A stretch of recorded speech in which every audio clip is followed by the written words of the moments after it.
48% des commerciaux ne font jamais de relance, c'est un fait. La vraie question est, est-ce que relancer en vaut toujours la peine?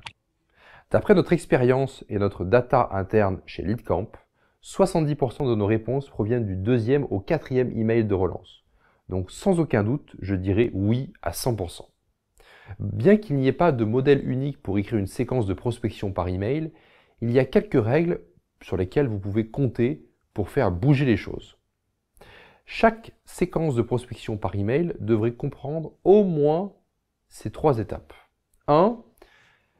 Un email d'ouverture à froid. Sans aller trop loin dans les détails sur la façon d'écrire un email de prospection à froid, soyez bref ou précis et incluez les éléments suivants.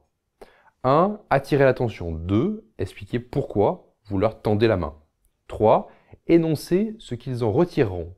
4. Expliquer pourquoi ils devraient vous faire confiance. 5. Appel à l'action. 6. Gardez un ton conversationnel, personnalisez votre contenu, ajoutez de la valeur et indiquez clairement ce que vous voulez.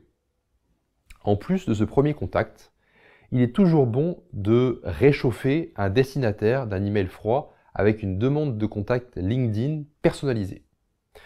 Deuxième étape, un rappel doux mais ferme, 2-3 jours après l'email initial. Les emails ont tendance à être négligés. Votre prospect peut être occupé, ne pas être de bonne humeur pour répondre ou simplement être absent du bureau pendant quelques jours. Vous seriez étonné du pouvoir d'un simple rappel ou relance.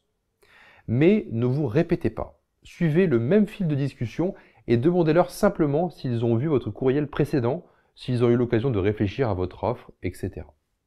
Troisième étape, un email de rupture, 4 à 5 jours après le courriel précédent. Je vais vous révéler un secret.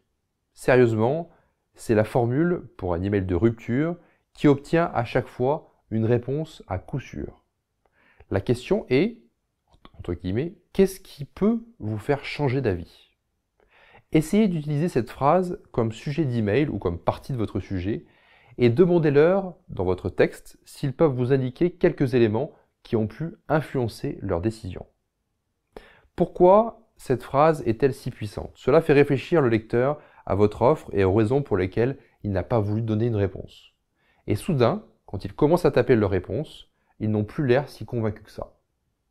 Vous connaissez dorénavant les 3 points cruciaux.